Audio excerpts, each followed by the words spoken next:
Hi, I'm Helen Roberts from XV Insight. And I'm Heather Cotton from Webropol UK. Welcome to the second in a series of short webinars in which we share our perspective on how best to understand your customers' experiences and how to ensure they're happy and loyal. There are 5 webinars in the series, each lasting around 5 minutes. They're jointly produced by Webropol, a web-based survey and analytics tool provider, and XV Insight, a market research and insight consultancy. We will also be releasing the content in blog posts over the coming weeks. If you'd like to access the full set of webinars, please visit either webropol.com, xvinsight.com or our Twitter feeds. This second webinar explores the basic principles of customer research and assesses some of the options for how to gather feedback from your customers. It's worth taking stock of how much you really know about your customers and what they think of you. How do you gather feedback from them? Do you really know whether they're satisfied? Do you know what delights them? Do you know what causes them distress? And if you do know the answers to those questions, are your customer needs driving your strategy? On a more tactical level, are your customer-facing staff empowered to keep customers happy? If you would answer no, or even I'm not sure, to any of those questions, then you likely need to get more feedback from your customers. So, you've decided you want to get feedback from your customers. What are the rules you should put in place to do this effectively? There's a number of key points that we think are important to tackle. Number 1, try to reach a representative sample of your customers, or even better, give all your customers an opportunity to give their feedback. Number 2, think about those people who didn't actually transact, but who are still your customers. People who browsed your website, came into your store, looked at your trade stand, came with a patient as a supporter or a carer. These people are important too. Their experiences matter, but they're often harder to reach. Number 3, think about all the touch points your customers have with you. It's not just about the store experience or the event or the appointment. The touch points that lead up to it are vital. Was your website easy to use? How was the booking process? Could they find what they were looking for? Was the call centre helpful? And it doesn't stop at the transaction.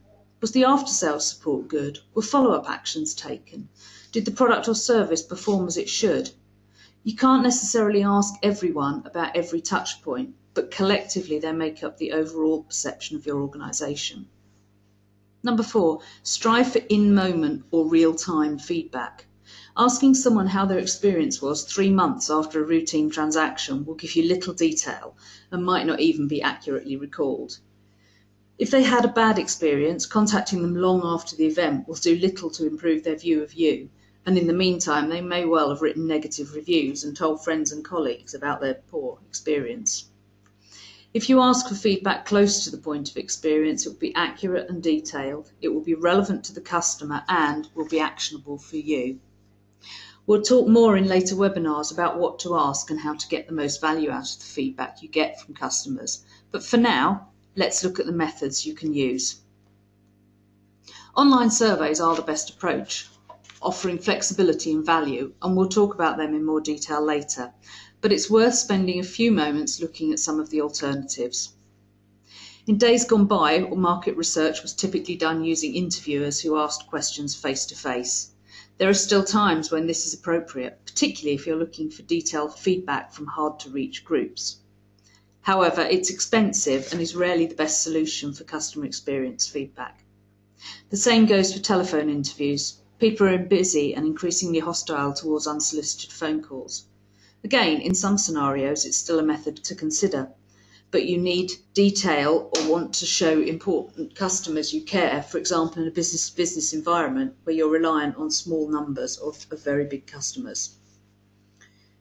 Pen and paper surveys were for many years the mainstay of customer experience research, whether handed out in the store or at an event or posted out to customers whose details were known. It's a cost-effective way of reaching large volumes of customers or visitors. It does, however, have a significant hidden cost associated with processing of completed surveys. And whilst feedback may have been provided close to the point of experience, the time to process questionnaires can delay feedback. DIY survey tools are increasingly popular at the moment, using one of the many free or low-cost survey systems that allow you to write your own questionnaire and produce your own analysis. These surveys have their place when you need quick answers to simple questions, but they're rarely the best primary way of getting robust customer satisfaction feedback. Qualitative research, where you talk to just a few customers in detail, is great for providing insight on why, but doesn't tell you the share of customers with that view. For the majority of organisations, an online survey is the best approach to use. The survey should typically be set up centrally and can then be accessed through a variety of routes. Where you know your customers, you can send an invitation via email immediately after they have interacted with a touchpoint. You can hand out survey invitations to visitors with details of how to go online to take part. But best of all, you can install the survey on a tablet and make it available to visitors to your store, your event, or your tourist destination. This enables real-time survey completion and rapid analysis of the results. Visitors can tell you what they think immediately, and you can take actions if you need to, quickly and effectively. Using a tablet solution allows you to have flexibility. The tablet can be handheld to be passed around your patients or visitors, or it can be housed in a stand that can be situated in key locations, at the entrance or the exit, at the information desk, by main attractions, and so on.